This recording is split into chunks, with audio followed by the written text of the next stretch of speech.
ફરી એકવાર સલાહનું મનોવિજ્ઞાન, જેમાં આપણે યુનિટ 2 સલાહકારની પસંદગી અને એની તાલીમ કઈ રીતે ઉપલબ્ધ કરી શકાય અથવા તો એમાં કયા પ્રકારની તાલીમની જરૂર હોય છે એના વિશે વાત કરતા હતા. એમાં આપણે કુલ 10 ટોપિક ભણવાના છે. યુનિટ 1 કરતાં યુનિટ 2 જે છે એ વધારે લેન્ધી છે. તો એમાં આપણે પ્રસ્તાવના કાલે જોઈ ગયા, જેમાં સલાહ લેવા માટે સલાહકારની જરૂરત. બીજો ટોપિક છે સલાહકારની પસંદગીની સમસ્યાઓ. હવે સલાહકારની પસંદગીની સમસ્યાઓ વિશે આપણે કાલે વાત કરી. એમાં ભારતના સંદર્ભમાં સલાહનું ક્ષેત્ર કેવું છે અને એ એક વિકાસશીલ છે એની આપણે વાત કરી ગયા.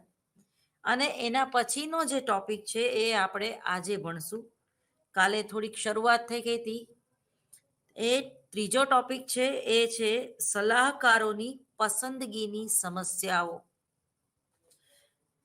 જો કોઈ પણ મનોવિજ્ઞાનની શાખા છે, એ શાખામાંથી કઈ શાખામાં તમારી માસ્ટરી છે અથવા તો તમારી અભિયોગ્યતા કે અભિરુચિ છે, પરંતુ જ્યારે કાઉન્સેલિંગની વાત આવે છે તો એમાં આપણે ખાસ કરીને child psychology, child development psychology, industrial psychology, clinical psychology અને એજ્યુકેશનલ સાયકોલોજી, એમાં સલાહના મનોવિજ્ઞાનમાં આ ચારે જુદા જુદા ફિલ્ડમાં સલાહકાર કેવો હોવો જોઈએ, જે તે વિષયમાં એને નોલેજ તો હોવું જ જોઈએ, પણ સાથે સાથે જુદા જુદા જે અસીલો આવે છે એ અસીલોમાં માની લ્યો કે કોઈ એક જ સમસ્યા મોખરે હોય, કોઈ એક જ સમસ્યાથી કોઈ વ્યક્તિ પીડાતી હોય, વલણો જાણીને એનું કાઉન્સેલિંગ કરશે.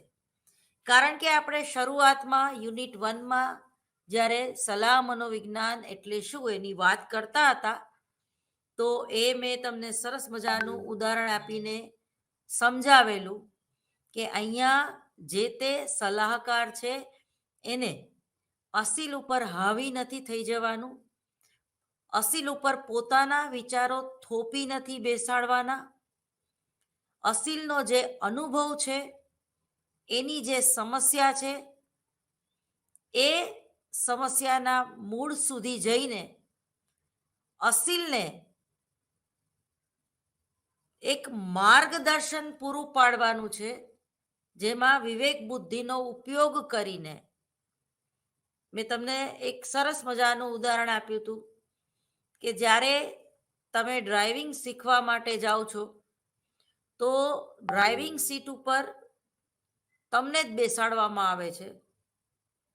પેલો જે શીખવનાર વ્યક્તિ છે એ બાજુમાં જ બેસે છે, ભલે એના હાથમાં બ્રેક કે ગમે તે હાથમાં એને સ્ટેરિંગ હોય, બંને બાજુ એમાં સ્ટેરિંગ હોય છે, પરંતુ પોતે ગાડી ચલાવતો નથી. ગાડી તો એ જે શીખવાવાળી વ્યક્તિ છે એને જ ચલાવવા દેવામાં આવે છે, તો જ એને આવડે.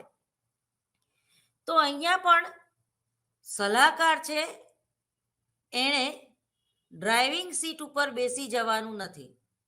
ક્યારે બ્રેક મારવાની છે, ક્યારે ગાડી સ્ટાર્ટ કરવાની છે, એને જે રીતે પેલું ગિયર સમજાવવામાં આવે છે, તો એ જ રીતે અસીલને માર્ગદર્શન પૂરું પાડવામાં આવે છે, શીખતો કરવામાં આવે છે, સમસ્યાને પહોંચી વળવા માટે એને શીખતો કરવામાં આવે છે.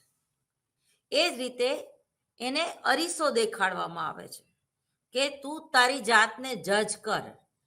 એમાં જ્યાં જ્યાં અટકે ત્યાં એને ખાલી પુશ કરવામાં આવે છે. સૌથી પહેલા તો એને પહેલી કે બીજી સિટિંગમાં એને સાંભળવામાં આવે છે. એટલે સલાહકાર છે એ ખૂબ જ સારો શ્રોતા હોવો જોઈએ, બહુ સારો લિસનર હોવો જોઈએ. પોતાને નથી બોલવાનું, પોતાને શાંત કે અસીલ શું કહેવા માંગે છે. ઘણીવાર એવું બને છે કે અસીલ જે સમસ્યા દર્શાવતો હોય ખરેખર એ સમસ્યા ન હોય, કંઈક બીજી સમસ્યા હોય એવું પણ બને. પણ તમારે એને ડાયરેક્ટલી એવું નથી કહેવાનું કે તમે જે તમને દુખે છે પેટ અને તમે કૂટો છો માથું, એવું નથી કહેવાનું. પરંતુ એને ધીમે ધીમે ગાઈડ કરવાનો છે, ટુ ગાઈડ, કે ભાઈ આમ નહીં પણ આમ તમે માનો છો. તમને જ્યારે જ્યારે તમે અનાથ આશ્રમમાં જાઓ છો ત્યારે દાન કેમ દઈને આવો છો? તમારી એ સમસ્યા છે, હું બીજે ક્યાંય કેમ દાન નથી આપતો. અથવા તો માની લ્યો કે કોઈ વ્યક્તિ કેન્સરની હોસ્પિટલમાં જ દાન આપતી હોય, બીજી કોઈ હોસ્પિટલ આરે એને લેવા દેવા ન હોય, તો એવું કેમ? એને પોતાને એ જવાબની ખબર નથી હોતી.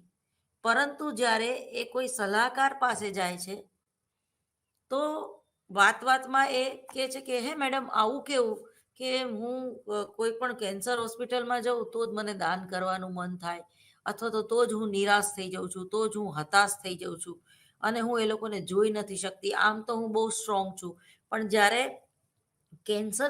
કેન્સરથી પીડાતા કોઈ વ્યક્તિને જોઉં ત્યારે હું અપસેટ થઈ જાઉં છું. મને કેમ આ ફોબિયા છે, બરોબર? તો એનું કારણ એવું હોઈ શકે, તમારા અજ્ઞાત મનમાં એવું ચાલતું હોય કે તમે તમારી મોટી બેન કે તમારા કોઈ કુટુંબની વ્યક્તિ અથવા તો તમારી ગમતી વ્યક્તિ, ગમતા સ્વજનને તમે કેન્સરના રોગથી પીડાતી હોય અને એમાં એને મૃત્યુ થઈ ગયું હોય અને તમે એક એની કોઈ પણ જાતની હેલ્પ ન કરી શક્યા હોય અથવા તો એને અગ્નિદા દેવા પણ ન જઈ શક્યા હોય, તો આવું બને. અત્યારે તમે જો તમે અને હું આ મહામારી કોરોનામાંથી પાસ થઈ ગયા તો સ્વાભાવિક છે કે ઘણા લોકોએ તો એવા વીમા પણ ઉતરાવી લીધા હશે કે જે કોરોના સ્પેશિયલ હોય. જે રીતે ખાલી કેન્સર રોગ માટે જુદો જ વીમો ઉતારવામાં આવે છે, તો હવે એવું બની શકશે ખાલી કોરોના માટે એક જુદો જ વીમો ઉતારવામાં આવે. અથવા તો કોરોના ઉપર તમે જો અત્યારે કેટલા બધા પિક્ચર બની રહ્યા છે. તો હવે આ બધી વસ્તુ શું સાબિત કરવા માંગે છે? કે આપણને બધાને એક સરખો અનુભવ થઈ ગયો છે. પરંતુ જેણે પોતાના અંગત માણસોને ગુમાવ્યા છે કોરોનાની મહામારીને લઈને, તો એ કોરોના નામ સાંભળીને જ તમે સમસમી જાશો, અથવા તો હવે તમે એ વાતને ટાળવાનો પ્રયત્ન કરશો, અથવા તો જ્યારે જ્યારે એ કોરોનાની વાત નીકળે અને તમારી આંખમાં આંસુ આવી જશે.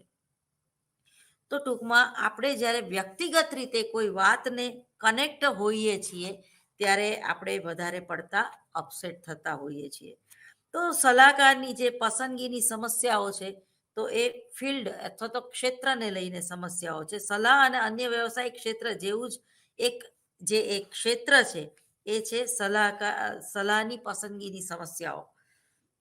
તો એના વિશે હું જે સમસ્યા છે એ શું છે, તો કે સલાહકારની પસંદગી એ દેખાય તેટલી સરળ બાબત નથી. તેમાં કેટલીક સમસ્યાઓ અવરોધરૂપ બને છે. હવે દાખલા તરીકે કોઈ વ્યક્તિને એપિલેપ્સીનો ભોગ હોય, તાણ કે ખેંચ આવતું હોય અને એના એ ત્રીજા કે ચોથા સ્ટેજમાં હોય, ત્યારે એ સલાહકાર જે છે એ કામ નથી લાગતો. એને કોઈ સાયકિયાટિક પાસે જવું પડે છે, અથવા તો એવો સલાહકાર એને કામ લાગે છે જે ક્લિનિકલ સાયકોલોજીમાં ખૂબ એનો જાણકાર હોય અથવા તો એમાં એની માસ્ટરી હોય, એમાં એ એક્સપર્ટ તરીકે બેસતો હોય. તો સલાહકારની પસંદગીની પ્રણાલિકાઓમાં સલાહકારની પસંદગી કઈ રીતે કરવી, એક પ્રશ્ન જુદા જુદા દેશો માટે જુદી જુદી રીતે ઊભો થાય છે. મેં તમને છેલ્લે સી ફૂડની કાલે વાત કરેલી, બરોબર, એ ઉદાહરણ આપેલું, તો એ જસ્ટ થોડુંક યાદ કરી જઈએ તો સ્કિન ડિસીઝની સમસ્યાઓ જે છે એ ભારત કરતાં પશ્ચિમી દેશોમાં એ સમસ્યાઓ વધારે જોવા મળે છે. અને એ લોકો એનાથી એટલા બધા યુઝ ટુ થઈ ગયા છે કે એ લોકોના સ્કિનમાંથી જે ખોડા જેવું ખરે રાખે છે, એટલે એની સ્કિન પોતાની એટલી બધી એ પેલી ડ્રાય થઈ ગયેલી હોય છે અને એમાંથી એને ઝીણી ઝીણી ફોરકી અથવા તો સતત લોહી નીકળવું કે પરુ નીકળવું, ટૂંકમાં એની જે ચામડી હોય છે એ ઢેડગલોડી જેવી અથવા તો અ, કોઈ પ્રાણી જેવી હોય છે, એટલે મગર જેવી થઈ ગઈ હોય છે. પણ એ લોકો માટે હવે એ યુઝ ટુ હોય છે, એટલે એને એ સમસ્યા નથી લાગતી. તો એ સી ફૂડ ખાવાથી પણ ઘણીવાર, અને આપણા કરતાં પશ્ચિમી દેશોમાં સી ફૂડ વધારે ખવાય છે, તો ત્યારે જે છે એ અ, જે કાઉન્સલરની સાથે સાથે તમારે કોઈ સ્કિન સ્પેશિયાલિસ્ટનો ઓપિનિયન લેવો પણ એટલો જ જરૂરી છે. તો આ બે કોમ્બિનેશનમાં જ્યારે આ બે ડોક્ટરો મળશે, કે સાયકોલોજિસ્ટ, સાયકિયાટિક અને રૂમેટોલોજિસ્ટ, અથવા તો એવો કોઈ ડોક્ટર કે જે રોગથી તમે, દાખલા તરીકે સંધિવાનો રોગ છે, અથવા તો સ્કિન સ્પેશિયાલિસ્ટ એટલે સ્કિનનો તમને કોઈ રોગ થયો હોય, તો એની પાછળ ઘણીવાર માનસિક કારણો પણ હોય છે અને ઘણીવાર શારીરિક કારણો હોય છે. અને જે કંઈ તમે ફૂડ ખાઓ છો એના હિસાબે પણ તમારે એની પણ એક તમારી હેલ્થ ઉપર, તમારા શરીર ઉપર અને તમારા મન ઉપર એની અસર પડતી હોય છે. દાખલા તરીકે જે લોકો નોનવેજ ખાવાથી ટેવાયેલા છે, જે લોકો એ લોકો તામસી વૃત્તિના વધારે હોય છે, એ લોકોને વાતે વાતે ક્રોધ આવી જાય છે. તો આ તમે કેવું, જેવું અન્ન એવું મન, એટલે તમે જેવો ઓળકાર ખાઓ છો એના ઉપરથી ખ્યાલ આવે છે કે તમે શું ખાધું છે ટૂંકમાં. તો સલાહકારની તાલીમ અને પસંદગી માટે નીચેની પ્રણાલિકાઓ જે છે એ જુદી જુદી છે. ભારતીય મનોવિજ્ઞાનને ધ્યાનમાં રાખીને, તો કે સલાહકાર માટે સ્નાતક કક્ષા સુધીની ગ્રેડ પોઈન્ટ સરેરાશ એટલે કે 55% ઉપર એને પર્સન્ટેજ હોવા જોઈએ. શૈક્ષણિક સિદ્ધિના માપન માટેની મિલરની સાદસ્ય કસોટી અથવા તો GRE, ગ્રેજ્યુએટ રેકોર્ડ એક્ઝામિનેશન ના પરિણામો ધ્યાનમાં લેવામાં આવે છે. ત્રીજું છે વ્યક્તિત્વ માપન માટે એડવર્ડ પર્સનલ પ્રેફરન્સ શેડ્યુલ અથવા તો ગિલફોર્ટ જીમરમેન ટેમ્પરામેન્ટ સ્કેલ તથા સ્ટ્રોંગ અને કુટરની અભિરુચિ કસોટીઓ, જેક્સન ઇન્ટરેક્ટ ઇન્વેન્ટરી અને વ્યક્તિત્વ અને અભિરુચિ માપન માટે ઉપયોગમાં લેવામાં આવે છે. તમે જુઓ કે તમે MA પાર્ટ 1માં મનોવૈજ્ઞાનિક કસોટીઓ એટલે શું અને જુદી જુદી મનોવૈજ્ઞાનિક કસોટીઓ વિશે તમે ભણી ગયા છો. જે લોકો એ MA પૂરું કરી લીધું છે એની વાત કરું છું. જે લોકો MA પાર્ટ 1માં છે,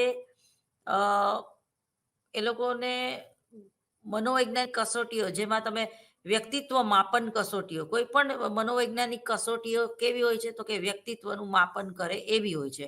જે રીતે તમે TYBAમાં પ્રેક્ટિકલ ધ્યાન, પ્રત્યક્ષીકરણ, પિરામિડની સમસ્યાઓ, પછી યાદશક્તિની સમસ્યાઓ, આ બધી જ તમે પ્રેક્ટિકલ ભણી ગયા. એ જ રીતે તમારે MAમાં પ્રેક્ટિકલની સાથે સાથે જુદી જુદી મનોવૈજ્ઞાનિક કસોટીઓની રચના કઈ રીતે કરી શકાય, એનું માપન કઈ રીતે થઈ શકે, અને સ્ટેટિસ્ટિકલ એનાલિસિસમાં તમે કઈ કસોટીનો ઉપયોગ કર્યો છે એના વિશે પણ, દાખલા તરીકે રોસાર્કના શાહીના ડાઘાની કસોટીઓ, તો એનું પ્રેક્ટિકલ પણ તમારે આવે છે અને એની થિયરી પણ તમારે આવે છે. પછી સમાયોજનની કસોટીઓ તમારે ભણવામાં આવે છે. પછી સંઘર્ષના પ્રેક્ટિકલ તમે ભણી ગયા છો. વિકૃત ચિંતા એટલે શું એના વિશે ભ્રમ, વિભ્રમ અને દ્રષ્ટિભ્રમ વિશે પણ ભણી ગયા છો. તો આ બધી બાબતોની કસોટીઓ, એની વિશ્વસનીયતા કેટલી છે, એની યથાર્થતા કેટલી છે, બરોબર. તો એક કસોટીની રચના કરવા પાછળ ઘણો બધો સમય માગી લે છે અને એ એમને એમ નથી થતી, કારણ કે એ જે કસોટીઓ છે, મનોવૈજ્ઞાનિક કસોટીઓ, તો એને ઘણીવાર તમે કાઉન્સલિંગમાં પણ એનો ઉપયોગ કરી શકો છો. દાખલા તરીકે સમાયોજનની સમસ્યા, કોઈ વ્યક્તિ ખૂબ જ એવી એની પર્સનાલિટી હોય અથવા તો એ વધારે પડતી જ્યારે આંતરમુખી હોય છે, શરમાળ પ્રકૃતિની હોય છે, એને કોઈની સાથે જ્યારે વાત કરવી નથી ગમતી, તો લોકો એને અભિમાની સમજી બેસે છે, અતડો સમજી બેસે છે, અથવા તો એ વ્યક્તિને એને જાહેરમાં કોઈ બોલાવતું નથી, કારણ કે એનું મોઢું ચડેલું જ હોય છે કાયમ. તો આ વ્યક્તિને કયા પ્રોબ્લેમ હોય છે? તો કે સમ વત્તા આયોજન, સમાયોજનની સમસ્યાઓ. જ્યારે કોઈ વ્યક્તિ ઘરમાં એકલું હોય છે, સંયુક્ત કુટુંબમાં નથી રહેતું, એકની એક ભાઈ કે એકનું એક સંતાન હોય છે જ્યારે મા બાપનું, ત્યારે એ વધારે લાડકોડથી એનો ઉછેર થયેલો હોય છે, અને એ ટૂંકમાં ઓવર પ્રોટેક્ટિવ ચાઇલ્ડ હોય છે. તો આવું બાળક જ્યારે ભણવા બહાર જાય છે અને એ બહારના કોઈ એના ક્લાસમેટને મિત્ર નથી બનાવી શકતી, અથવા તો એ કોઈની સાથે જલ્દીથી ખુલીને વાત નથી કરી શકતી, અને વાતે વાતે એને રડવું પણ આવતું હોય છે, કારણ કે આખો માવડિયું હોય છે, ઘર ઘૂસલું હોય છે, એને બહાર જાઓ તો એને અસલામતી ફીલ થાય છે. તો આ વ્યક્તિને સમાયોજનની કસોટીઓ આપવામાં આવે છે, અને સમાયોજનમાં પર્ટિક્યુલર એને ક્યારે, કોની સાથે અને કયા વાતાવરણમાં સમાયોજન થઈ શકતો નથી. દાખલા તરીકે કોઈ વ્યક્તિને સ્કૂલમાં જાય તો વાંધો નહીં આવે, સ્કૂલમાં હજી એને બધાની સાથે ફાવશે, અથવા તો એના 2 કે 3 મિત્ર જ એવા હોય કે જેની સાથે એન્જોય કરી શકે, કે જેને એની સાથે ઇન્ટરેક્ટ કરી શકે. તો ઘણા લોકો એવા હોય છે કે સ્કૂલમાં બહુ ખુલીને મસ્ત મજા કરતા હોય છે, પણ ઘરમાં સ્ટ્રિક્ટ વાતાવરણ હોય તો મમ્મી પપ્પાની હાજરીમાં ડાયા ડમરા થઈ જાય છે. તો ઘણા છોકરા છોકરીઓ એવા હોય છે કે સ્કૂલ સુધી તો બરોબર, એ લોકો વ્યાયામના પીરિયડમાં પણ ખૂબ મજા કરતા હોય છે, અને સરસ મજાનું ખોખો, કબડ્ડી કે સ્પોર્ટ્સ ગેમ કોઈ પણ રમતા હોય છે, વોલીબોલ છે. તો પણ એને કોઈ પાર્ટીમાં કોઈ ઇન્વાઇટ કરે તો એ શરમાળ પ્રકૃતિના હોય અને ખુલીને ડાન્સ ના કરી શકે, અથવા તો બધા જે રીતનું કલ્ચર છે અત્યારે, જે પશ્ચિમી સંસ્કૃતિને અનુસરવાનું, તો બની શકે કે કોઈ વ્યક્તિ લઘુતા ગ્રંથિથી પીડાતી હોય, અથવા તો એ પાર્ટીમાં ખુલીને ડાન્સ ન કરી શકે. તો ટૂંકમાં આ બધી સમાયોજનની સમસ્યાઓ છે. તો ઘણીવાર વ્યક્તિ સાથે તમે સમાયોજન સાધી શકતા હોય, પણ તમને વાતાવરણ પસંદ ના આવતું હોય. દાખલા તરીકે કોઈ નેપાળી જ્યારે અહીંયા આવે છે અને સિક્યુરિટી ગાર્ડ તરીકે રહે છે, તો બની શકે કે એ વારંવાર એને તાવ આવે, વારંવાર એને બીજી કોઈ તકલીફ થઈ જાય, વારંવાર એને ગુમડા થતા હોય, કે કોઈ સ્કિનની પ્રોબ્લેમ થઈ જતો હોય, કારણ કે એ ખૂબ ઠંડા વાતાવરણમાંથી આવે છે, અહીંયા કમાવા માટે આવ્યો હોય છતાં એને પાછું જતું રહેવું પડે છે, કારણ કે એને વાતાવરણ અનુકૂળ આવતું નથી. એ જ રીતે ઘણીવાર કોલેજનું વાતાવરણ તમને અનુકૂળ ના આવતું હોય, વધારે પડતા ત્યાં મોડર્ન છોકરા છોકરીઓ આવતા હોય, લો ગાર્ડન દાખલા તરીકે GLS અથવા તો LJ કોલેજ, તો તમને એવું લાગતું હોય કે હું આ લોકોની વચ્ચે સેટ નહીં થઈ શકું. એ જ રીતે ઘણીવાર એકદમ ઓર્થોડોક્સ કોલેજ હોય, કોઈ ગામડાની કોલેજ, અને જ્યાં કોઈ જીન્સ પહેરીને ન આવતું હોય, તો ત્યાં પણ તમને એ ખાલી એક કોસ્ચ્યુમની સમસ્યા પણ હોઈ શકે. ઘણીવાર અમુક સ્કૂલ ડ્રેસ બાળકોને નથી ગમતા, કે ભાઈ આવા પિંક કલરના, હું તો છોકરો છું, પિંક કલરનું પેન્ટ હું નહીં પહેરું. તો ટૂંકમાં કહેવાનો મતલબ એમ છે કે ત્યારે એ સમાયોજનની કસોટીઓ આપવામાં આવે છે. પહેલી સિટિંગ એ તો આપવામાં નથી આવતી, પરંતુ જ્યારે એઝ એ કાઉન્સલર અસીલને એની હારે 1 કે 2 સિટિંગ કરી લે છે, અને પછી એને સમજાય છે કે ખરેખર એને સમાયોજનની સમસ્યા છે, તો ત્યારે પણ એ કસોટીનો ઉપયોગ કરી શકાય છે ટૂંકમાં. તો આ અમેરિકન અને બ્રિટન પ્રણાલિકા છે, પરંતુ આપણે ત્યાં આવી કસોટી ધ્યાનમાં લેવામાં આવતી નથી. જો કે હવે આવે છે, બહુ ઓછા પ્રમાણમાં આવે છે, પણ આવે છે. પરંતુ ઉપલબ્ધ શિક્ષકો કે અધ્યાપકોને સલાહનું વિશિષ્ટ કાર્ય સોંપવામાં આવે છે. હવે શૈક્ષણિક લાયકાતો, હવે આમાં જે શૈક્ષણિક લાયકાત છે એ કેટલી હોવી જોઈએ? તો કે સલાહકારે શું જાણવાનું છે? પેલું તો સલાહકારે શું જાણવાનું છે? તો અસીલની સમસ્યા, બરોબર. સલાહકારના કાર્યો અંગે હજુ કોઈ સ્પષ્ટ વ્યાખ્યા આપણને જોવા મળતી નથી. પરંતુ તમે અત્યારે આ પેપરને સમજવા માટે એવું વિચારી રાખો કે ભાઈ સલાહકારને શું જાણવાનું હોય છે, તો કે છે કે અસીલની સમસ્યા. સલાહકારની ભૂમિકા સ્પષ્ટ રીતે સમજાવવામાં આવી શકતી નથી, પણ અહીંયા આપણે આ સમજવાનો જ કોશિશ કરીએ છીએ, બરાબર. તેથી ભૂમિકાનો વ્યાપક રીતે સ્વીકાર પણ કરવામાં આવતો નથી. શિક્ષિત વ્યક્તિએ આવશ્યક રીતે વ્યવસાયિક કૌશલ્ય અને પ્રેક્ટિસ ન ધરાવતો હોય તેવું પણ બને છે. આપણને પણ એ વાતનો બહુ છોછ નથી કે ભાઈ ભલે એ પીએચડી હોય, ભલે એને કોઈ સ્પેશિયલ તાલીમ ન લીધી હોય એઝ એ કાઉન્સલર તરીકે, પરંતુ એનું જે કાઉન્સેલિંગ છે એ બહુ સચોટ છે. કારણ કે છેલ્લા 20 વર્ષથી એ જે વ્યક્તિ જે છે એ કાઉન્સેલિંગ કરી રહી છે. ઘણીવાર એવું નથી બનતું, કોઈ કમ્પાઉન્ડર હોય છે એ ડૉક્ટર કરતાં પણ વધારે હોશિયાર હોય, કારણ કે ઇન્જેક્શન દેવામાં કે ડ્રેસિંગ કરવામાં ડૉક્ટર કરતાં પણ એની વધારે માસ્ટરી હોય છે. એ જ રીતે તમે કોઈ વાર ડેન્ટિસ્ટના ક્લિનિક પર જાઓ તો એનો જે પેલો કાઉન્સલર નહીં, સોરી, એનો જે પેલો કમ્પાઉન્ડર હોય છે, તો ડૉક્ટર તો ખાલી ચેક કરે છે કે ભાઈ આને કેટલો દાંતમાં સડો થયો છે, પણ એ દાંત પાડવાનું કામ જે છે અને પેડામાં ઇન્જેક્શન દેવાનું કામ છે એ કમ્પાઉન્ડર કરતો હોય છે.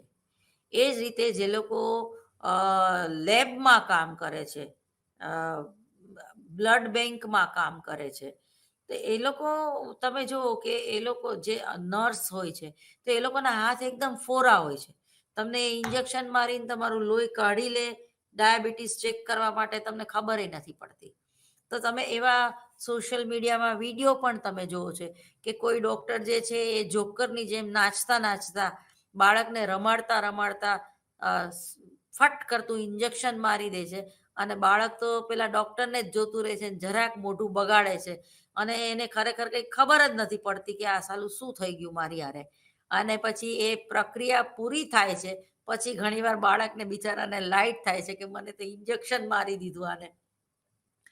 તો ટૂંકમાં આ જે કલા છે ટૂંકમાં એ સલાહકારમાં હોવી જોઈએ. કડવી દવા એને પીવડાવી જ પડે છે જે અસીલ છે એને, કારણ કે એનો જે ઈગો એના કરતાં ખૂબ મોટો હોય છે, બરોબર. એના સ્વભાવમાં એના કરતાં એનો ઈગો બહુ મોટો થઈ ગયો હોય છે, એટલે એ ઈગોને કંટ્રોલમાં કરવા માટે એને કડવી સલાહ, કડવા શબ્દો એને કહેવા જ પડે છે, પણ ડાયરેક્ટલી નહીં, ઇનડાયરેક્ટલી રીતે, બરાબર. સલાહકારનું શિક્ષણ, શૈક્ષણિક તાલીમ અને વ્યાપક જ્ઞાન જે માનવ વિકાસ, પ્રેરણા અને શિક્ષણ તેમજ વ્યક્તિત્વ વિશેનું હોવું જોઈએ. આ ઉપરાંત તેને સલાહનું તત્વજ્ઞાન અને સિદ્ધાંતોનું જ્ઞાન હોવું જોઈએ. સલાહ અને વૈજ્ઞાનિક શાખાઓની જેમ પરીક્ષણ કરેલું જ્ઞાન, સિદ્ધાંતો, ધારણાઓ અને નિયમો સાથે સંબંધ ધરાવે છે. સક્ષમ સલાહકાર પોતાને આ જ્ઞાનથી સુસજ્જ બનાવે છે, બરાબર. તેથી તે પોતાના નિર્ણાયક એવી આંતરસૂઝ મેળવી શકે છે. હવે આ આંતરસૂઝ આવે છે ક્યાંથી? બહુ મહત્વનો ટોપિક છે કે કોઈ પણ સલાહકાર છે એને ખાલી ડિગ્રી મળી જવાથી કે રિસર્ચ કરવાથી કે પીએચડી થઈ જવાથી એનામાં આંતરસૂઝ આવતી નથી. આંતરસૂઝ તો ત્યારે આવે છે કે સમગ્ર બ્રહ્માંડ સાથે તમે કનેક્ટ થાઓ. તમને નવાઈ લાગશે કે આ મેડમ આવું કેમ કે છે, જેને કહેવાય કે સ્વસભાનતા, કોન્શિયસનેસ. આપણે ઘણીવાર એટલા બધા સ્વાર્થી થઈ જઈએ છીએ કે આપણે એક્ટિવા લઈને નીકળીએ અને કોઈ છોકરો કૂતરાને હેરાન કરતો હોય અથવા એના પાણા મારતો હોય તો આપણે 2 મિનિટ ઊભા રહેવાનો આપણને ટાઈમ નથી. આપણે ખરેખર કોન્શિયસ હોઈએ અને સમગ્ર સૃષ્ટિની સાથે, સમગ્ર વિશ્વની સાથે, નાનામાં નાના જીવ સાથે એની પણ આપણને જ્યારે એક ચિંતા હોય ત્યારે આપણે સમગ્ર બ્રહ્માંડની સાથે કનેક્ટ થઈ શકીએ છીએ.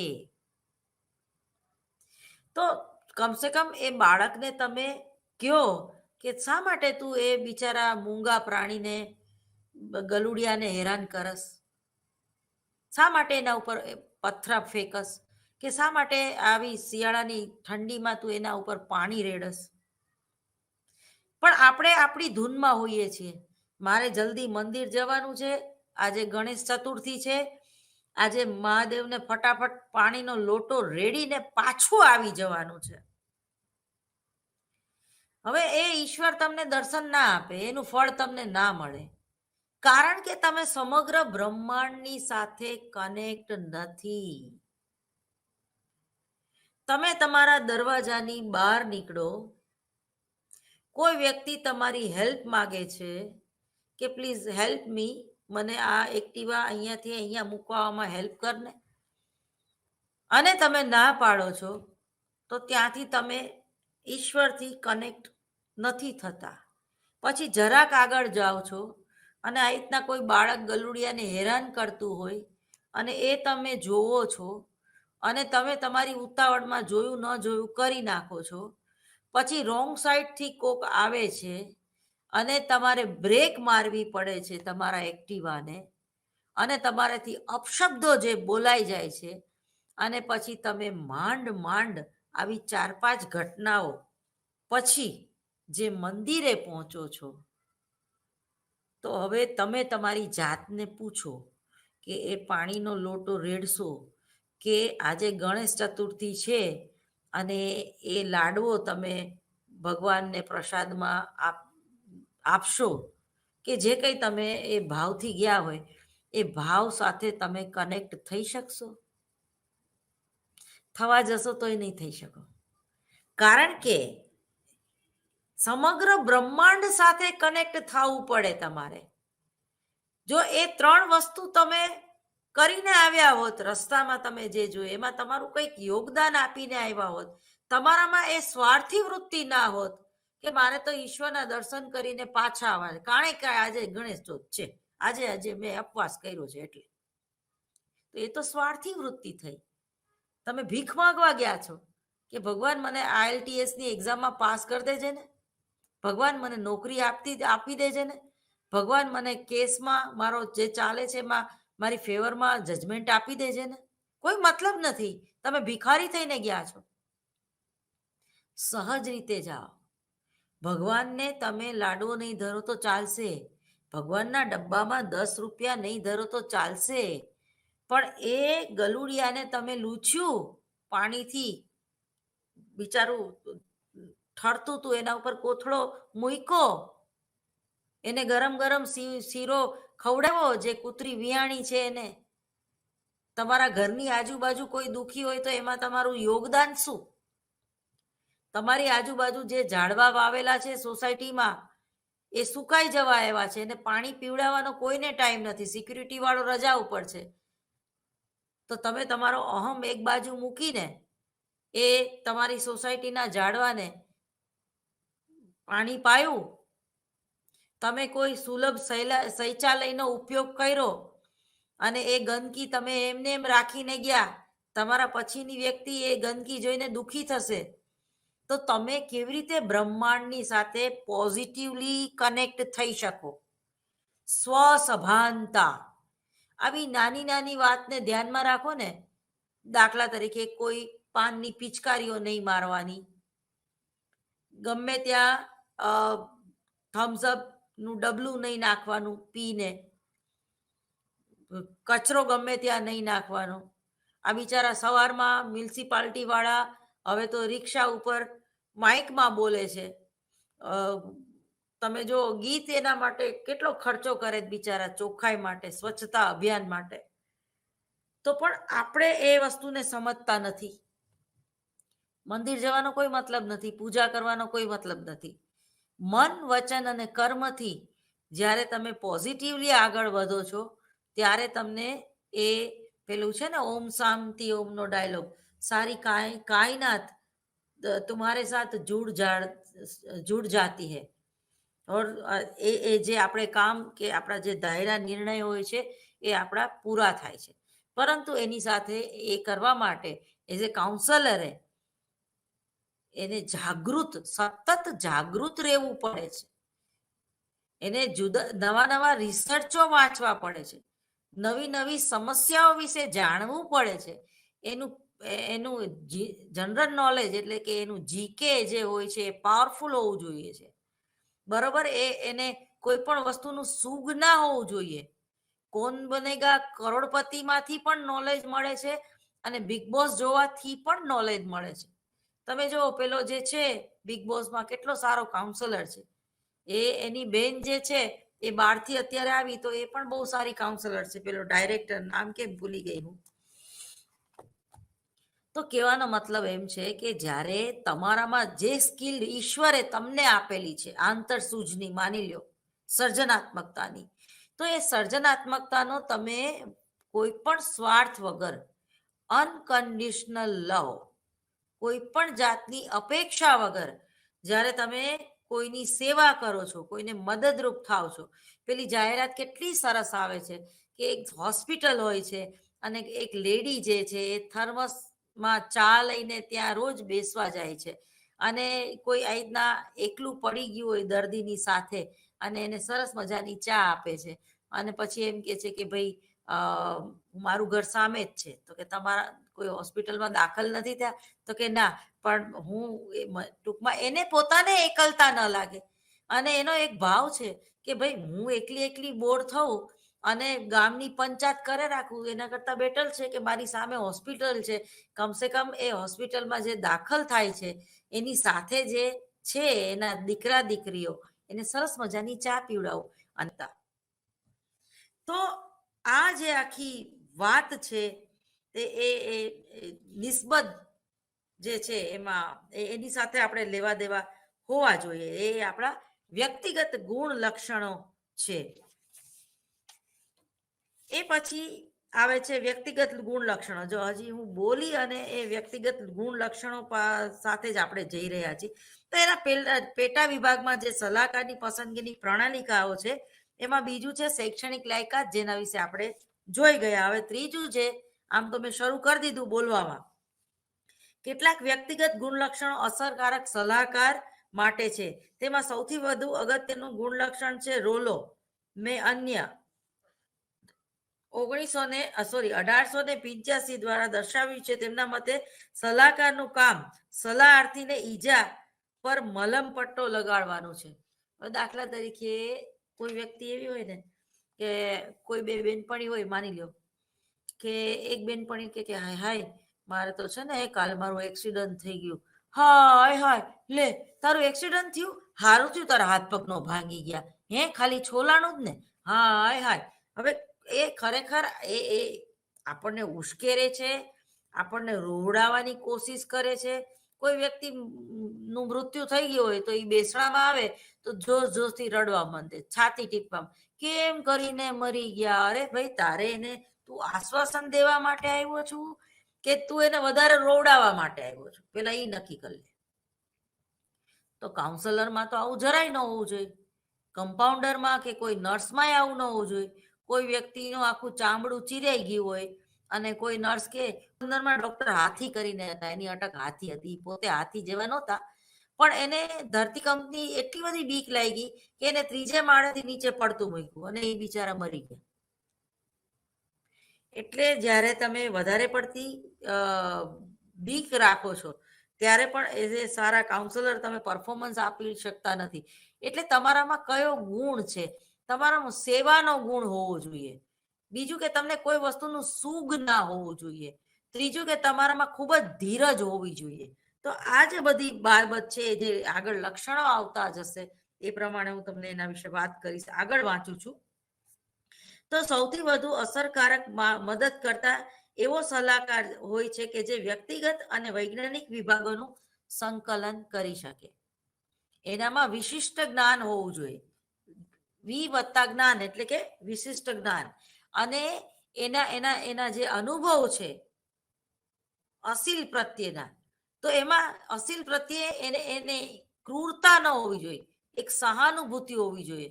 તમે હવે કોઈ અસીલ આવે અને એ બિચારો એમ કે ભાઈ 10મીમાં હું બીજી વાર ફેલ થયો, બસ હવે હું આપઘાત કરતા કરતા બચ્યો છું, હવે મારે શું કરવું? તો તમે એને ફડાક એક લાફો મારો છો, કેમ આપઘાત કરતા બચી ગયો? મરી જાવ તું ને સાલા, વારે ઘડી આવા પ્રયત્ન કરે, મળતો તો છું નહીં. આપણે એવું કહી છીએ? નથી કહેતા. આપણે એવું કહી છીએ કે ફરી એકવાર પ્રયત્ન કરજો ને તમ તારે, આ વખતે નહીં વાંધો આવે, મહેનત કરી લેવાની, એમાં શું? પણ મરી થોડું જવાય, એમાં કઈ જિંદગી થોડી હારે ગયા છે. તો પણ આગળ બે સલાહ તમે ખોટી દીધી કે ભણવાનું છોડી દેવાય. હા, એ વાત બરોબર છે કે ફરી વાર એક્ઝામ દેવાની, પણ એક્ઝામની હારવાર તૈયારી કરીને એક્ઝામ દેવાની. એટલે ઘણીવાર આપણા અંગત મિત્રો જે છે એ પણ ઘણીવાર આપણને મિસગાઈડ કરતા હોય છે. એટલે તમારે જ્યારે કોઈ સમસ્યાથી પીડાતા હોય કે કોઈ ફોબિયાથી પીડાતા હોય કે તમે આપઘાત કરતા કરતા જ્યારે બચી ગયા હોય, આવી કોઈ ગંભીર સમસ્યાથી પીડાતા હોય, ત્યારે તમારે એઝ એ કાઉન્સલર પાસે એની પાસે જ જવું જોઈએ. કારણ કે એનામાં જે વ્યક્તિગત ગુણ લક્ષણો હોય છે એ તમારા અંગત મિત્ર પાસે કે તમારા મમ્મી પપ્પા પાસે કે તમારા પ્રોફેસર કે તમારા શિક્ષક પાસે પણ હોતા નથી. આંતર વ્યક્તિગત અને ટેકનિકલ લક્ષી ક્ષમતાનું સંતુલન હોય છે. કેટલાક ગુણો તેમને અસરકારક સલાહકાર માટે ગણાવ્યા છે, જે નીચે મુજબ છે. તો કે કયા ગુણ હોવા જોઈએ ખાસ કરીને? તેમાં પહેલું છે બૌદ્ધિક ક્ષમતા. કાલે આપણે વાત કરી બુદ્ધિની. વિવેક બુદ્ધિ હોવી જોઈએ. ક્યારે શું બોલશું અને એની શું અસર પડશે. કોઈ વ્યક્તિ એકદમ ભેકણા તાણીને તમારી સામે રોતી હોય ત્યારે તમારે બરાડા પાડીને એવું ના કહેવાય કે ચૂપ થઈ જા, ચૂપ થઈ જા. તમારે એને રડી લેવા દેવી જોઈએ, એક પણ ડાયલોગ વગર.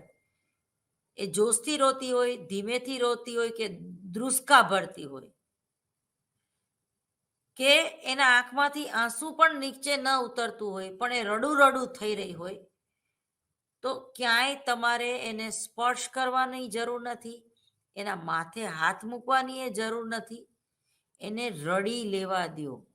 કારણ કે એ વ્યક્તિ એવી છે, તમારો અસીલ એવો છે કે એણે એના કાઉન્સેલિંગમાં આગળની સિટિંગમાં એવું કીધું છે કે હું રડી શકતી નથી. હું રડી નથી શકતી ને એટલે મને સતત માથું દુખે છે. હું રડી નથી શકતી ને એટલે લોકો મને સમજી નથી શકતા. હું રડી નથી શકતી ને એટલે લોકો મને બહુ સ્ટ્રોંગ માને છે, ખરેખર હું છું નહીં. તો આવી વ્યક્તિને જ્યારે પોતાનો મિત્ર ગુમાવ્યો ત્યારે પણ નથી રડી શકતી, એને અગ્નિદાહ આપ્યો ત્યારે પણ રડી નથી શકતી, અને એ વ્યક્તિ અત્યારે તમારી સામે બેઠી છે અને તમારી સીટિંગ લઈ રહી છે, તમારી સલાહ લઈ રહી છે, અને એને અચાનક બોલતા બોલતા રડું આવી જાય છે, અથવા તો તમે બોલો છો અને એને રડું આવી જાય છે. તમે તમારી પોતાની અંગત વાત કરો છો. મેં પણ એક મિત્ર ગુમાવ્યો છે. મને પણ આવું થયું હતું. મને પણ 15 દિવસ જમવાનું નહોતું ભાવ્યું. મને પણ સ્મશાને હું જઈ નહોતો શક્યો, કારણ કે હું બેભાન થઈ ગયો હતો. હું ભાનમાં જ નહોતો, કારણ કે એ મરી ગયો.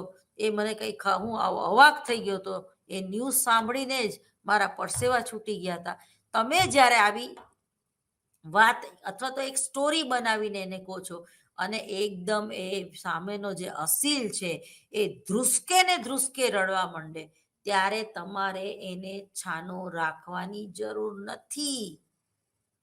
તમારે એને રડી લેવા દેવાનો છે. જે રીતે પેલું જબ વી મેટ પિક્ચર તમે બધાએ જોયું હશે. જબ વી મેટમાં પેલી કરીના કપૂર છે, એને ખૂબ ગુસ્સો આવે છે. તો એનો જે મિત્ર છે એ એમ કહે છે કે લે હું તને ફોન જોડી દઉં, તું તારથી જેટલી ગાળો બોલાતી હોય એટલી બોલી દે એકવાર, એટલે તું રિલેક્સ થઈ જા. અને ઓલીને ગાળો બોલીને એટલી બધી મજા આવે છે, એટલી બધી એ રિલેક્સ થઈ જાય છે, અને એના મનમાં જે બધો ડૂમો ભરાઈ ગયો છે એ બધો બહાર, એની બધી ગુસ્સો, એની જે ખીજ છે એની જે એ હેટ કરે છે, પેલા એના પ્રેમીને ધિક્કારે છે, કારણ કે એ ભાગી ગયો હોય છે મેદાનમાંથી, એના ટૂંકમાં છોડી દીધું હોય છે એને, પેલી કરીનાને. અને પછી જે એ રિલેક્સ કરે છે, તો જાણે એક ટોયલેટમાં પેલું ફ્લશ થઈ ગયું હોય એવી રીતે એના મગજમાંથી બધું ફ્લશ થઈ જાય છે. બધી ગંદકી હોય છે, જે નેગેટિવિટી હોય છે, એ બધી એ પોતે બહાર કાઢી નાખે છે અને એ એકદમ સ્વસ્થ થઈ જાય છે. અને પછી એમ કે છે કે મજા આયા, પેલો એમ કે શાહિદ કપૂર પૂછે છે એને કરીનાને, તો કે હા બહોત મજા આયા. તો તમે જુઓ કે ઘણીવાર ક્રોધ કરવાથી કે અપશબ્દો બોલવાથી પણ કોઈ વ્યક્તિ રિલેક્સ થઈ શકે છે. એ જ રીતે જે વ્યક્તિને જેના જીવનમાં સેક્સનો અભાવ હોય, કુંવારી હોય અથવા વાંઢી હોય, અથવા તો એ પોતે એટલી બધી પોઝેસિવ હોય કે પોતાની પ્રેમિકાને ગુમાવવાથી કે પત્નીને ગુમાવવાથી બીજા કોઈ વ્યક્તિ સાથે એ પ્રકારના સંબંધો જ્યારે ન રાખી શકતી હોય, ત્યારે એવી વ્યક્તિઓ ફ્લર્ટ વધારે કરે છે. કોઈ વ્યક્તિ ચાલી જતી હોય તો એને ટાપલી મારવી, અથવા તો એને બથ ભરી લેવી, હાય મારી જાડી કેમ છે, મજામાં, અથવા તો એના ગાલે અડી લેવું, એના વાળમાં અડી લેવું, એના સાથળ ઉપર ચીટકો ભરવો, આ તો આને ફ્લર્ટ કહેવાય. ફ્લર્ટ એક ખોટી વસ્તુ નથી, પણ જો સામેની વ્યક્તિને ના ગમતી હોય તો એ ખોટી જરૂર છે. પણ તમે આવું કરવાથી રિલેક્સ થઈ જાઓ છો. જે રીતે પેલી કુકરમાંથી સીટી વાગે અને જે ખીચડી છે એ પાકે છે, અથવા તો એ આમ સીટી ન વાગે અને આમ તો એ કુકર ફાટે, ટૂંકમાં કુકર ફાટે તો શું થાય, બધી જે ખીચડી છે ને એ ઉપર ચોંટી જાય. તો એવી રીતે જ્યારે તમારું માઇન્ડ છે એમાં ઘણી બધી ગંદકીઓ ભરેલી હોય, અને તમે જો સ્વપ્ન ન જોવો, અને જો તમે પેલી વરાળ એટલે કે વિચારો રૂપી અપશબ્દો ના કાઢો, તો એ તમારા મગજ ઉપર હાવી થઈ જાય છે અને તમે ન કરવાનું કરી બેસો છો. ઘણીવાર એવો અસીલ પણ આવે છે કે સતત એની વાતમાં ગાળો હોય છે, કોઈ વ્યક્તિને સતત ગાળો બોલતો હોય છે, તો એ ગાળો સાંભળવાની તૈયારી પણ કાઉન્સલરે રાખવી પડે છે. બરોબર? કારણ કે એ ગાળો બોલવાથી એ રિલેક્સ થાય છે. પછી જ્યારે રિલેક્સ થઈ જાય ત્યારે તમે એને સમજાવો કે બરોબર છે, તું આ બોલી, મને સમજાતું તું કે તું બહુ અપસેટ છું, પણ પ્લીઝ કંટ્રોલ યોર સેલ્ફ.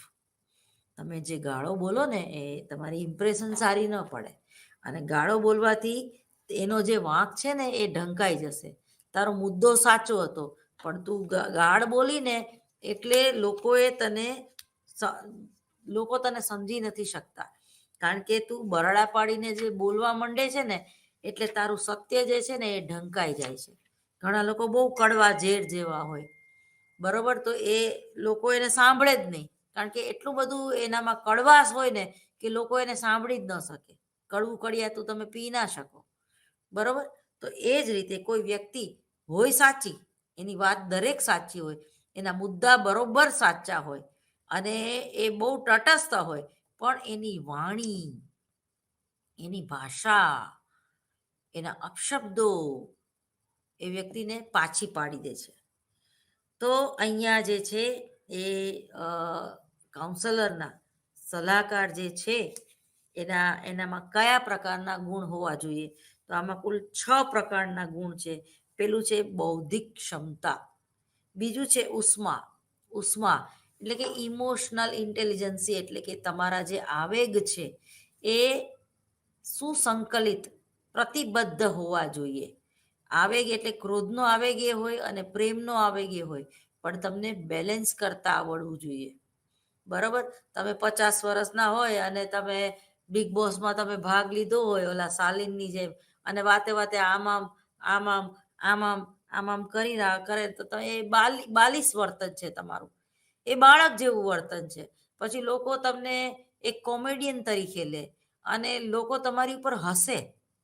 હા, તમે કોઈને હસાવવા માટે એવું કરતા હોય તો બરોબર છે, પણ તમે એક મૂર્ખ જેવા લાગો છો જ્યારે તમે ઓવર રિએક્ટ કરો છો કોઈ પણ વાતને, કે તમને ધીરજ ખૂટી જાય છે જ્યારે, ત્યારે પણ તમને લોકો બહારની વ્યક્તિ જે છે એ સ્વીકારી શકતી નથી.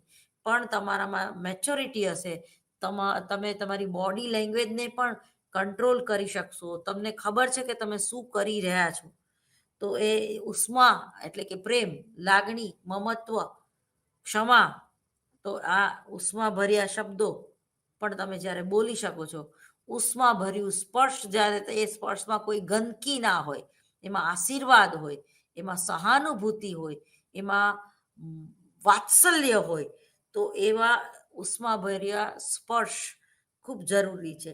પછી લચિકતા. તમે પાડાનું પૂંછડું પકડ્યું તો પકડ્યું, તમે તમારા સિદ્ધાંતો છોડો જ નહીં, અથવા તો તમે એવું જ માનતા હોય કે ફ્રોઇડન થિયરીથી મુક્ત સાહચર્ય વાતથી જ હું કાઉન્સેલિંગ કરીશ તો જ મને રિઝલ્ટ મળશે, એવું ના હોય. લવચિકતા હોવી જોઈએ. લવચિકતા એટલે ફ્લેક્સિબલ તમે હોવા જોઈએ. એવું ના હોવું જોઈએ કે તમને તમારી ઓફિસની બહાર કોઈ કાઉન્સેલિંગ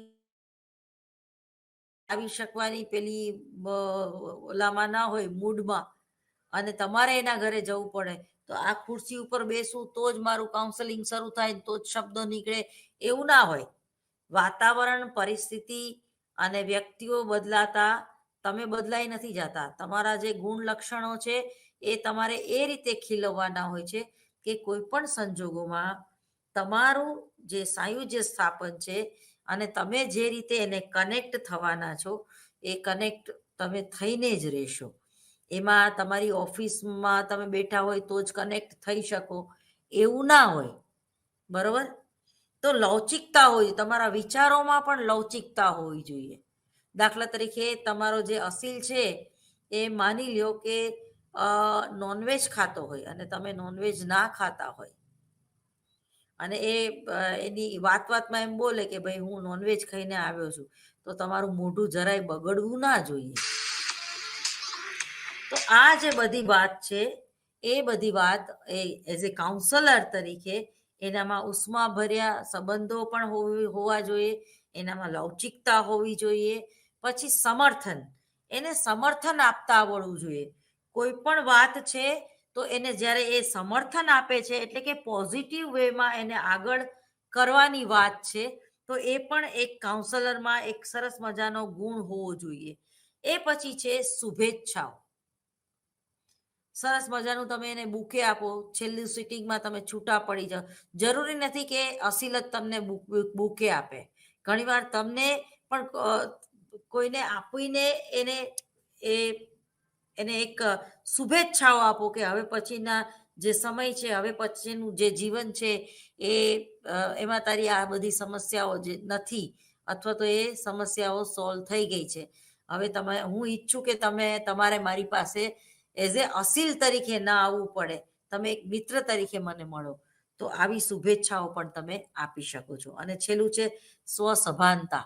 સ્વસભાનતાનું તો ચેપ્ટર આપણે વ્યક્તિગત ભિન્નતાના પેપરમાં પણ ભણી ગયા, અને મેં યુનિટ 1માં પણ સ્વસભાનતાનો ઉલ્લેખ કરેલો. હવે હોલેન્ડના જે સંશોધનો છે, ખૂબ જૂના સંશોધનો છે, એના પછી પણ ઘણા થયા. 1975માં એના મત મુજબ વિશિષ્ટ વ્યક્તિત્વ પ્રકારો અમુક વાતાવરણ સાથે સુમેળ કે સંવાદિતા સાધી શકે છે. ખાસ કરીને જે વ્યક્તિ સલાહકારનું કાર્ય કરતો હોય તેનું વાતાવરણ સામાજિક અને સમસ્યા ઉન્મુખ હોય છે. અહીં સલાહકારનું મુખ્ય આંતર વ્યક્તિગત સંબંધોનું કૌશલ્ય, સર્જનાત્મકતાનું કૌશલ્ય, એટલે કે સમસ્યા ઉકેલ વિશે નવી રીત શોધવી. વર્ધીમલ કોહલર અને કોફકાના જે પ્રયોગ આંતરસૂદ દ્વારા શિક્ષણ, જે વાંદરા કે સિમ્પાન્ઝી ઉપરનો જે પ્રયોગ છે, એનું આ ઉદાહરણ અહીંયા ફિટ બેસે છે. એટલે કે વ્યક્તિત્વ વાતાવરણને અનુકૂળ હોય તો સલાહકાર વધારે સંતુષ્ટ અને વધારે અસરકારક બની શકે છે. એક્શન અને રિએક્શન સાથે જ જાય. તમે કોઈ ડાયલોગ બોલો અને ટોન સાથે બોલો, અને 4-5 દિવસથી ખાધું ન હોય એવી રીતે બોલો, તો સામેની વ્યક્તિ પણ એ જ રીતે રિએક્ટ કરશે, કારણ કે એક્શન અને રિએક્શન, કારણ અને કાર્ય, ઉદ્દીપન અને પ્રતિક્રિયા સાથે જ જાય છે. મારે અહીંયાથી કોઈ ડાયલોગ બોલવો હોય તો હું એમ કહું કે નિરાલી જાત હૈ મેરી, નિરાલા કામ હૈ મેરા, ન ચાહતી હું જમાને કો મેરા. કઈ સમજાણું? પણ હું મારી બોડી લેંગ્વેજ અને ટોન અને મોઢા ઉપરના હાવભાવ સાથે આ ડાયલોગ બોલું, નિરાલી જાત હૈ મેરી, નિરાલા કામ હૈ મેરા, નચાતી હું જમાને કો, તવાયફ નામ હૈ મેરા. તો આની એક અસર જે છે એ વધારે સારી રીતે જન્મે છે. તો એ જ રીતે જ્યારે અસીલ જે છે એ એની સમસ્યાઓ જ્યારે વધુ સ્પષ્ટ રીતે વર્ણવી શકે છે, ત્યારે જે સલાહકાર છે એ વધારે સારી રીતે એનું કાઉન્સેલિંગ કરી શકે છે. એટલે કે ઉદ્દીપન અને પ્રતિક્રિયા, જેટલી પ્રતિક્રિયા મજબૂત એટલું ઉદ્દીપન વધારે ઉદ્દીપ્ત થશે, અને વધારે ઉદ્દીપ્ત થવાથી એ વધારે સારી રીતે અસીલને ફરીવાર એ સમસ્યાના મૂળ સુધી એ પહોંચી શકશે. તો દ્વિપક્ષીય પ્રક્રિયા છે ને, કોઈ એક વ્યક્તિ ઉપર આધાર નથી. અને કોઈ એક વ્યક્તિ જે છે એ તમને 70% સમજાવતી હોય અને તમે જ્યારે 63% સમજતા હોય, ત્યારે એનું એ બિચારાની પ્રાણ શક્તિ છે, એની પણ ઉર્જા શક્તિ છે, એનો વ્યય થાય છે. અને એને પણ ઘણીવાર પછી તમને સમજાવવામાં કંટાળો આવે છે, કારણ કે એકને એક બિચારો કેટલી વાર સમજાવે તમને. તો આ જે છે એમાં પણ સમાયોજન હોય, એટલે કે સમવત્તા સરખે ભાગે વહેંચવાની વાત. તો આમાં એ તો વધારે સારું રિઝલ્ટ મેળવી શકાય છે, એવું આ સંશોધન કહે છે. તો બીજા પણ કેટલાક ઘટકો છે જે સલાહકારની અસરકારકતા સાથે સંકળાયેલા છે, જેમ કે સ્થિરતા, સંવાદિતા, સાતત્ય અને હેતુ. ફરીવાર, સ્થિરતા, સંવાદિતા, સાતત્ય અને હેતુ, મીન્સ કે ધ્યેય. તો 1980માં આ પ્રકારની તાલીમ સલાહકારોમાં શાબ્દિક અને નિંદાત્મક કૌશલ્યના GRE ઉપરના પ્રાંતકો બીજી વાર સલાહકારની મુલાકાતમાં આવે તેની સાથે ખાસ સંકળાયેલા હોય છે. સલાહકારની શક્તિ એ વ્યક્તિગત સાથે રહેવાની શક્તિ સાથે સંકળાયેલી છે. તેમની અસીલ સાથે હાજર રહેવાની શક્તિ પણ મહત્વની છે. કોટલરે ઈસવીસન 1986માં આ ઉપરાંત જે સલાહકારો પોતાના વ્યક્તિગત સ્વસ્થ જિંદગી ધરાવતા હોય, જો ખૂબ જ અગત્યનું છે, જ્યારે સલાહકારને પોતાની અંગત કોઈ સમસ્યા ના હોય, જ્યારે સલાહકાર છે એ પોતે સુખી હોય, અથવા તો એને એવી કોઈ આર્થિક સમસ્યા ના હોય કે કોઈ કૌટુંબિક સમસ્યા ના હોય, ત્યારે એ વધારે સારું કાઉન્સેલિંગ કરી શકશે. જ્યારે પોતે જ ઘણીવાર કાઉન્સેલિંગ કરતો હોય છે તો ઘણીવાર એમ કહે છે કે ભાઈ મારી આગળ તો એવા કેસ આવે છે કે હું મારું પોતાનું દુઃખ જ ભૂલી જાઉં છું. મને એમ થાય છે કે ઓહો, મારા કરતાં પણ કેટલા લોકો સમસ્યાથી પીડાય છે, મારી સમસ્યા તો એ લોકોની આગળ કંઈ જ નથી. જો એ લોકો આવું પોઝિટિવ થિંકિંગ કરશે તો એ લોકોની પોતાની જે સમસ્યાઓ છે એના પણ સાથે સાથે એ લોકો ઉકેલ મેળવતા જાય છે. તો ટૂંકમાં આ ઉપરાંત જે સલાહકારો પોતાની વ્યક્તિગત સ્વસ્થ જિંદગી ધરાવતા હતા અને ભૂલોમાંથી શીખતા હતા, તેઓ પણ સફળ જોવા મળ્યા. સૌથી મોટો ગુણ અને તંદુરસ્તી અભિગમ સફળ સલાહકાર માટે બર્ન આઉટ નામના સાયકોલોજીસ્ટે આપેલો છે કે સલાહકારે સલાહની બહાર જઈને પણ અસીલમાં રસ દર્શાવવો જોઈએ. જો એટલે એની આચાર સંહિતામાં આ મુદ્દા વિશે આપણે વધારે ચર્ચા કરશું. અને ઘરે પણ સમસ્યા લઈ જવાની વાત મહત્વની છે. તમે એક સદમા પિક્ચર જોયું હશે, શ્રીદેવી અને કમલ હસનનું. ફરી વાર બોલું છું, તમે એક સદમા પિક્ચર જોયું હશે, શ્રીદેવી અને કમલ હસનનું. શરૂઆતમાં જ શ્રીદેવી ગાંડી હોય છે એવું દેખાડે છે. સદમા એટલે આઘાત, કોઈ આઘાતજનક અનુભવમાંથી એ ગાંડી થઈ ગઈ, એને પોતાનો પતિ ગુમાવ્યો હોય છે, અને પછી કંવલ હસન એને પોતાના ઘરે લઈ આવે છે. એનું કોઈ નથી હોતું, એને એ મળી હોય છે જંગલમાંથી. અને પછી એને એક નાનું બચ્ચું, ટૂંકમાં એ પાગલ કરતા એક નાનું બચ્ચું હોય ને એ રીતે એને સાચવે છે. એ ગમે ત્યારે ગધેડા ઉપર બેસી જાય, એવું બાલિશ વર્તન કરતી હોય છે એને, અને પોતાની જાતનું પોતે ધ્યાન ન રાખી શકે એ રીતનું એનું વર્તન હોય છે ટૂંકમાં. અને પછી જ્યારે અચાનક એને બધું યાદ આવવા માંડે છે, અને એના પાગલપનમાંથી જ્યારે ધીમે ધીમે સાજી થાય છે, એ પેલો એને પ્રેમ અને હૂંફ આપે છે એટલે, અને જે સાજી થાય છે એ પછી કંવલ હસનને જે ભૂલી જાય છે, એ એને ઓળખતી જ નથી કે આ વ્યક્તિ હારે હું આટલા બધા દિવસો રહેલી છું. અને છેલ્લે જે છે એ કંવલ હસન પાગલ થઈ જાય છે. એટલે હું આ સંશોધનની સાથે સંમત નથી, કારણ કે જે અસીલની સમસ્યા છે એ તમે ભલે એના વિશે વિચારો, પણ એનું તમારા અંગત જીવનમાં કોઈ એની ઇફેક્ટ ના હોવી જોઈએ, નેગેટિવ ઇફેક્ટ ના હોવી જોઈએ. હા, પોઝિટિવ ઇફેક્ટ તમે હોય તો સારી વાત છે, પરંતુ જ્યારે તમે ઉછીના લ્યો છો દુઃખ, ઘણા લોકો ઉછીના દુઃખ લેતા હોય, એને કહેવાય અમારા કાઠિયાવાડી ભાષામાં હરપ પકડવાના ધંધા. એટલે ચેલેન્જિંગ વાત જ્યારે તમે લ્યો છો તો બહુ સારી વાત છે કે તમારામાં નેતાના ગુણ છે, તમારામાં ડેરિંગ છે, અને તમને તમારી જાત ઉપર વિશ્વાસ છે, અને તમારો ઈગો છે એ પરફેક્ટ છે, બેલેન્સિંગ વાળો છે.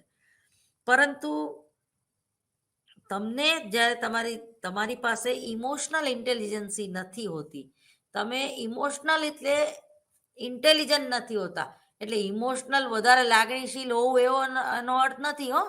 લાગણીને બેલેન્સ કરવી, એ લાગણી પોઝિટિવ પણ હોય અને નેગેટિવ પણ હોય. તો જ્યારે તમારી ઇક્યુ ને આઈક્યુ બંને સારી હોય, અને તમે સમય વર્તે સાવધાન, ટૂંકમાં વિવેક બુદ્ધિ હોય છે જ્યારે તમારામાં, ત્યારે તમે જે અસીલની સમસ્યા હોય છે એના વિશે ભલે તમે વિચારતા થાવ, પણ અસીલની જે સમસ્યા હોય છે એના હિસાબે તમે વધારે ડિપ્રેસ ના થઈ શકો, અથવા તો એ સમસ્યાને તમે તમારા વ્યક્તિગત જીવન સાથે કનેક્ટ ના કરી શકો. એટલે અસીલના પ્રેમમાં નથી પડવાનું. સલાહકારે અસીલના પ્રેમમાં નથી પડવાનું, અથવા તો એના મા કે બાપ બનવાની કોશિશ નથી કરવાની. થોડુંક તો ડિસ્ટન્સ રાખવું જ પડશે. તો ઘરે પણ સમસ્યા લઈ જવાની વાત મહત્વની છે. ઘણા અભ્યાસો બર્નઆઉટે કરેલા છે આવેગિક થકાન દૂર કરવા માટે, અને તેના કેટલાક સૂચનો પણ એને આપેલા છે. ઔદ્યોગિક અને સંગઠનના મનોવિજ્ઞાનમાં પણ આ પ્રશ્ન માટે ખાસ સલાહકારની જરૂર હોય છે, એટલે કે ઇન્ડસ્ટ્રીયલ સાયકોલોજી, બરાબર, ઉદ્યોગના ક્ષેત્રમાં, જે આપણે યુનિટ 1માં વાત થઈ ગઈ છે. જેમ કે તંદુરસ્ત વ્યક્તિઓ સાથે સંબંધ બાંધવો, પ્રતિબદ્ધ સહકારની સાથે કામ કરવું, મનોભાર ઘટાડવાની કસરતો શીખવવી વગેરે, પોતાના માટે થોડો સમય ફાળવવો વગેરે. એ જ રીતે રોજર્સે ઈસવીસન 1961માં સુંદર રીતે વર્ણવ્યું છે પોતાનું સંશોધન, કે સલાહકારનું વ્યક્તિપણું એ તેની ટેકનિક્સ કરતાં પણ વધારે અગત્યનું છે. ઇન્ડિવિજ્યુઆલિટી, વ્યક્તિગત ભિન્નતાની બાબતમાં એનું સંશોધન છે. અસરકારક સલાહકારો પાસે એક દ્રષ્ટિ હોય છે જે બધાની આગળ નથી હોતી. ટૂંકમાં એની છઠ્ઠી ઇન્દ્રિય જાગૃત હોય છે, હું તો એવું કહીશ. તેઓ જીવનમાં ક્યાં જઈ રહ્યા છે તેઓ વિકસતા વ્યક્તિઓ હોય છે, અને બીજાને વિકાસવામાં એ લોકો મદદરૂપ થઈ શકે છે. જો કે આ બધા જ ગુણો કોઈ એક જ વ્યક્તિમાં શોધવા મુશ્કેલ છે. આમ છતાં આ ગુણો જેટલા વધુ પ્રમાણમાં હોય તેટલા તમે સારા વધુ કાઉન્સલર બની શકો છો. વધુ આવતા અંકે.